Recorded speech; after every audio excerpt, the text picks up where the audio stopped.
Alright, hey everyone out there in Banjo land, Mike Heading here. Got a special treat for you today. I had my friend and bandmate Eric Christopher from the High 48s stop by with his fiddle to play through the tune Sally Goodin. I wanted to work on teaching a backup lesson to Sally Goodin. I'm not going to focus on the solo this time, but I'm going to focus on how do you play backup behind a fiddle player. So we're going to talk about that. I'm going to break down a bunch of my classic phrases and ideas I want you to work on. And then I did a short little interview with Eric to talk about, from a fiddle player's perspective, what do they like to hear the banjoist play. So we got a bunch of stuff in this week's lesson for you. Alright, here's Sally Goodin backup in the key of A. Alright, so let's break down these first two measures of Sally Goodin. Remember, I've got my capo on the 2nd fret, so we're sounding the key of A, even though we're playing out of the key of G. And you can certainly practice this without the capo, but if you want to play it with a fiddle player, which is kind of the point of the lesson, they're probably going to want to play it in the key of A. So that's why I've got my capo on. Okay, so let me play the first two measures, and then I'll break it down. One more time.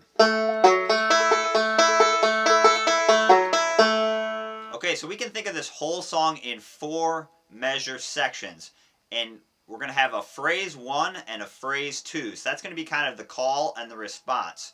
So the first 2 measures are going to be phrase 1, and then the second 2 measures of that 4 measures is going to be the response. Okay, so we're going to start out with a really simple forward roll. We're going to hit our thumb with our right hand on the 3rd string open. And then we're going to do a 2 to 5 slide on the 4th string with a forward roll. So I did strings 4, 3, and 1 while I did that slide. 1 and 2. So I'm sliding from 2 to 5. Don't do that slide too quick. Let that first note ring out a little bit. So it's 1, 2, and 3. I'm also doing 2 thumbs in a row there with my right hand. That's actually going to help me play the timing. So I'm going 1, 2, and 3. And then I'm going up to the 5th string and doing 5, 3, 1. Same right hand, T-I-M. So let's do just the right hand once. You can loop it.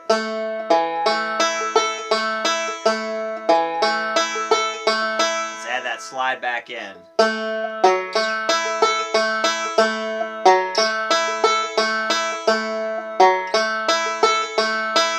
So very straight, simple forward roll. Let's do it one more time. Let's do it go real slow.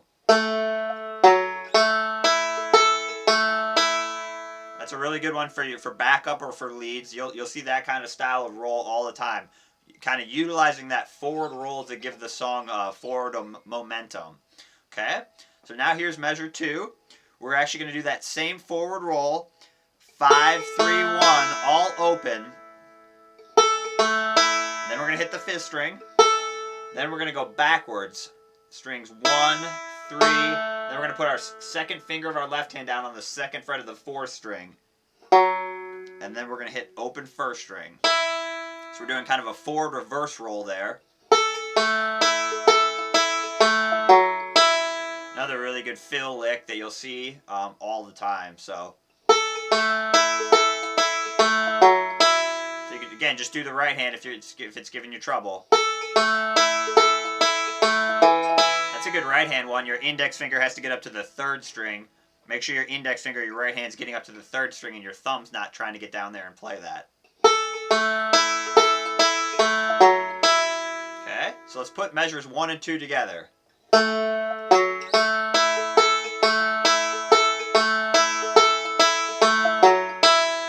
we can loop it. Remember, there's no pause really between measures 1 and 2. We're continuing that forward roll even though we're crossing into measure 2. Make sure your right hand doesn't stop there. Let's loop measures 1 and 2 a few times.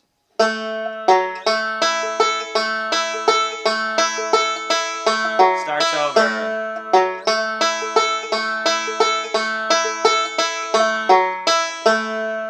So you can do that as many times as you need to. Again, this is a great song to start feeling how long is 1 measure, how long is 2 measures.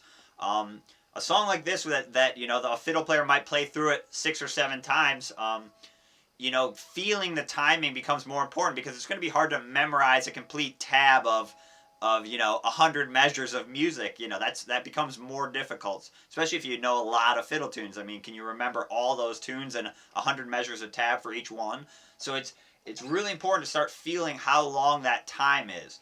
Okay, so those two measures are what we're going to call phrase one. So that's the first kind of call to our building block of our song, and then we need to do the response. So let's do it one more time. Here's measures 1 and 2.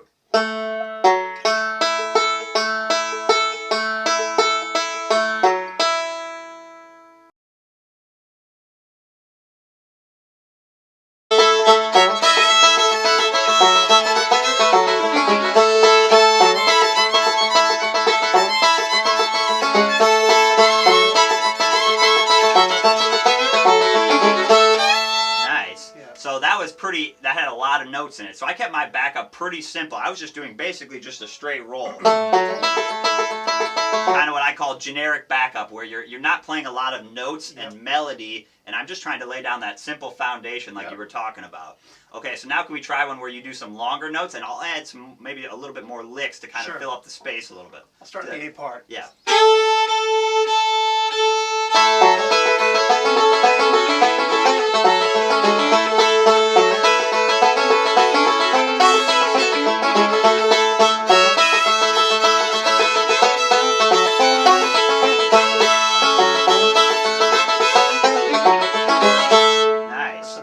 I can throw in some more kind of licks and fill up the space. So again, it's a lot of call and response, kind of trying to find that space where you fit in.